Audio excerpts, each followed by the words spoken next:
This is Peʻahi in Maui County, Hawaii. It's regarded as the windsurfing capital of the world and is also home to one of the planet's most respected and accomplished watermen, Lenny.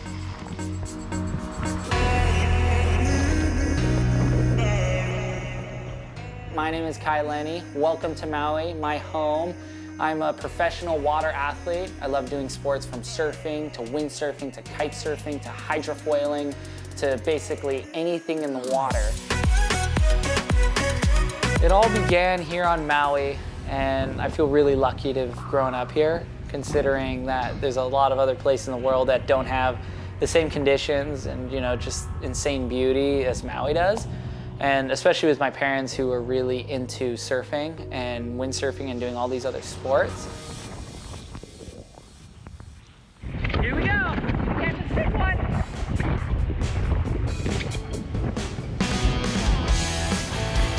Riding a surfboard at the age of 4, signed to Red Bull at 11, and winning his first world title aged 17. Kai has achieved more than most will ever do in a lifetime. These days, the 8-time stand-up paddleboard world champion travels the world in search of the biggest waves.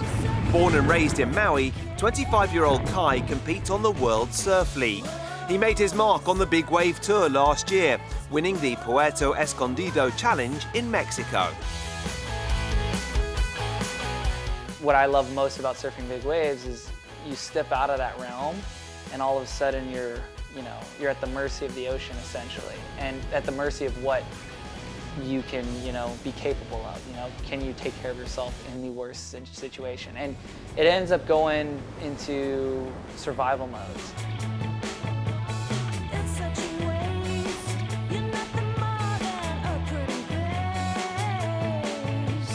When Trans World Sport was in town, Kai was preparing for a big swell that was on its way to Peʻahi, a place also known as Jaws. Located on Maui, Jaws is one of the most revered and dangerous big wave breaks in the world. Kai's father, Martin.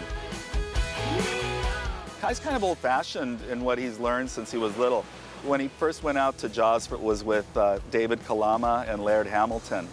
And what they prepared for him is, you know what? Things go really, really good until they go bad. And when they go bad, you want to be prepared. So that means when Kai goes to Peʻahi, he generally always has a boat. The boat's on hand so that, it's just a good platform to work from and have all of Kai's equipment. Oh, what's going on in my head is I'm super nervous. It's super scary, because you're putting yourself in a life or death situation, and it's hard to imagine going into some massive, massive waves and putting yourself on that, razor edge, that thin thread, where things could go really good or really bad really quick. We have a missile alert. On the morning of the swell, Kai had a different sort of wake-up call. A false ballistic missile alert was issued in the US state of Hawaii. For a short while, people were both alarmed and confused. So are we still going to Jaws? Swell doesn't look like it has arrived yet. We're still on call waiting after our little missile threat that we just went through.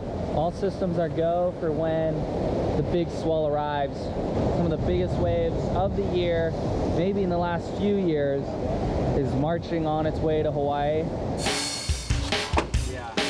So, panic over, and Kai headed out to the surf break with his team.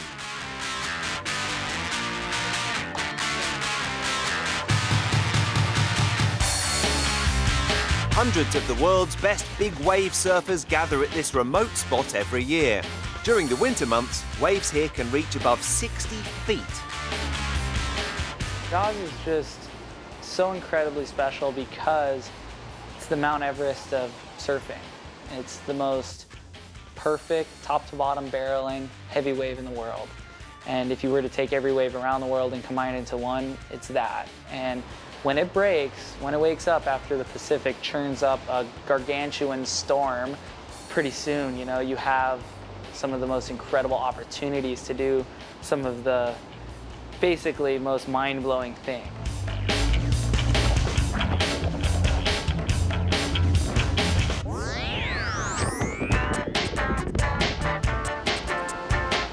The size of one particular wave even managed to snap Kai's 10-foot board. Luckily though, he had plenty of others on his boat. Nice thing about Jaws is it's in my backyard. It's home on Maui. And so when it wakes up, it's just down the road.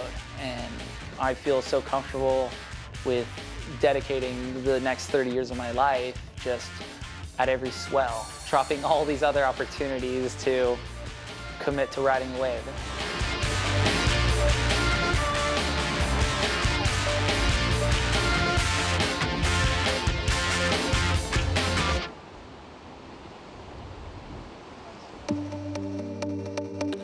Kai is passionate about the ocean he surfs on. He's involved with many community projects that help protect and preserve the world's waters.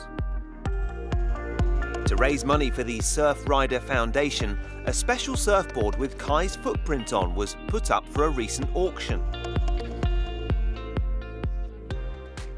Thank you, Kim. This is awesome. I can't wait to see what you make more of. You know, this is going to be insane. I'm going to want to surf it is the only problem, though. I know, and it's going to be beautiful. The design aesthetics are going to represent the water, and it's just going to be an amazing event. And thank you so much for being Kim. a big part of this.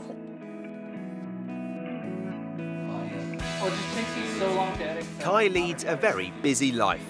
When he's not catching big waves on the WSL, he produces content for his 200,000 plus followers on Instagram.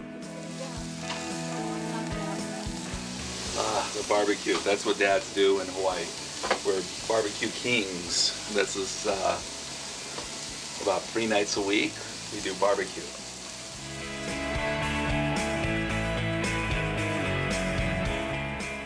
So the rest of my life, it's just, I want to be riding the biggest waves, doing the highest performance riding in all of my sports. I want to be making movies. I want to be telling the stories of the adventures that I'm so fortunate to go on. And all those things are aimed to inspiring others to do what I'm doing, which is living my dream and not taking one day for granted and making the most of everything. I'd say the proudest moments I receive is when someone comes up to me and they go, you know what, I know your son is just this badass surfer, and he's this badass windsurfer, kite surfer, stand-up paddler, foiler, you know, but what I'm really impressed with your son when I talk to him is what a genuinely good person he is. And truthfully, I think that's my proudest moment, is that he's just a really good citizen of the planet.